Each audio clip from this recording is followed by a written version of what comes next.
अस्सलाम वालेकुम नाज़रीन, मैं हूं हकीम ज़ा शाहिद। वेलकम करता हूं आज की इस वीडियो में। उम्मीद करता हूं आप लोग खैरियत से होंगे।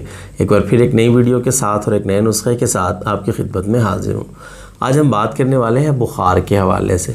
बुखार के हवाले से पहले भी बहुत सारी वीडियोज़ मौजूद हैं, लेकिन जो पुराना बुखार हो जाता है, चौथिया का बुखार भी बोला जाता है, मतलब रोज़ाना का बुखार हो जाना, शाम के टाइम बुखार हो जाना, टाइफाइड भी नहीं है लेकिन बुखार जान पे नहीं छोड़ रहा, जिस्म कमज़ोर होता है बहुत ज़्यादा, तबीयत के अंदर सुस्ती पैदा हो जाती है, काहली आ जाती है। और जैसे ही अक्सर लोगों में ये देखने में आता है कि सुबह के टाइम तबीयत ठीक होती है, शाम के टाइम ढीलापन आ जाता है, तबीयत बिल्कुल निढाल हो जाती है तबीयत, तो वो बुखार जिस्म के अंदर होता है। तो वो आहिस्ता आहिस्ता जो है ना अपना काम करता जाता है और आपके जिसामत को भी कमज़ोर करता जाता है। खाने पीने को दिल नहीं करता, मुंह का जायका कड़वा रहता है, कुछ खाया नहीं जाता, इवन के पानी भी पीना जो है वो मुश्किल हो जाता है। तो बड़ा सिंपल सा एक नुस्खा आप लोगों के साथ शेयर करने लगा हूँ। 2-3 चीज़ें हैं जो आप लोगों ने लेनी है और इस्तेमाल करनी है। जितना भी पुराना बुखार हो, जान नहीं छोड़ रहा, इस नुस्खा के इस्तेमाल से इंशाल्लाह, मैं हमेशा कहता हूँ कि मेरा काम है आप लोगों को अच्छी चीज़ बता देना। शिफा जो है वो अल्लाह ने देनी है, वो उसी के यहाँ है।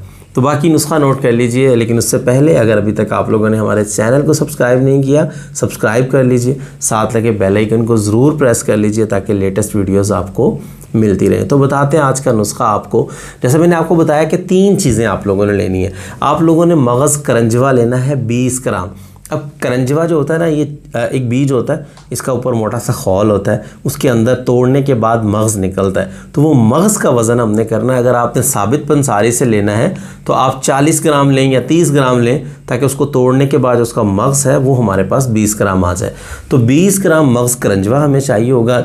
फिलफिल दराज हमें चाहिए होगी, जो लंबी एक मिर्च होती है, खुश्क, आपको पंसारी से मिल जाएगी। फिलफिल दराज वो 2 अदद लेनी है, सिर्फ 2 अदद। ये नुस्खा मैं कम से कम बताता हूँ, आप इसकी क्वांटिटी ज़्यादा भी कर सकते हैं। मिसाल के तौर पे मगज़ करंजवा अगर आप 40 ग्राम लेते हैं तो आप फिलफिल दराज 4 अदद ले लें। लेकिन जो मैं बता रहा हूँ वो एक मतलब माकूल सा नुस्खा होता है कि एक आदमी आराम से बना ले।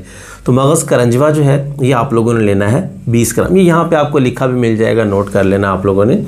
और फिलफिल दराज जो है ये आप लोगों ने लेनी है 2 अदद। इसके साथ आपको बबोल की पत्तियाँ, बबोल कहते हैं कीकर को, कीकर की जो पत्ते होते हैं ना वो आपको चाहिए होंगे 10 ग्राम। बस ये आप लोगों की दवा है मुकम्मल। तो इसको आपने पाउडर कर लेना है, सफ़ूफ बना लेना है। इन तीनों चीज़ों का पाउडर कर लें अच्छे तरीके से। और 1 ग्राम वाला कैप्सूल आप लोगों ने भर लेना है। 1 कैप्सूल सुबह, 1 कैप्सूल शाम, ताज़ा पानी के साथ खाना खाने के बाद ले लें। 15 मिनट बाद ले लें, 20 मिनट बाद ले लें, आधे घंटे बाद ले लें, वो आपकी मर्ज़ी है। अच्छा, ये पहली दूसरी खुराक पे ही आपका बुखार जो है वो उतर जाएगा, जो पुराना बुखार है, और आपके जिस्म के अंदर एक आपको तवानाई सी फील होगी, क्योंकि बुखार जैसे ही टूटेगा ना आपका, तो एक अंदर से हिम्मत पैदा होना शुरू हो जाएगी। जो सुस्ती, कमज़ोरी फील हो रही होगी वो बेहतर होना शुरू हो जाएगी। आपका खाना पीना जो है वो अच्छा हो जाएगा। तो ज़रूर इस नुस्खा को बनाइए। जो लोग भी परेशान हैं इस मर्ज़ की वजह से, ज़रूर इसको बनाइए, इस्तेमाल कीजिए। मुझे अपनी दुआओं में ज़रूर याद रखिए। वीडियो अच्छी लगी है तो लाइक कीजिएगा, शेयर कर दीजिएगा, ताकि आपके साथ साथ बहुत सारे लोगों का फ़ायदा होता रहे।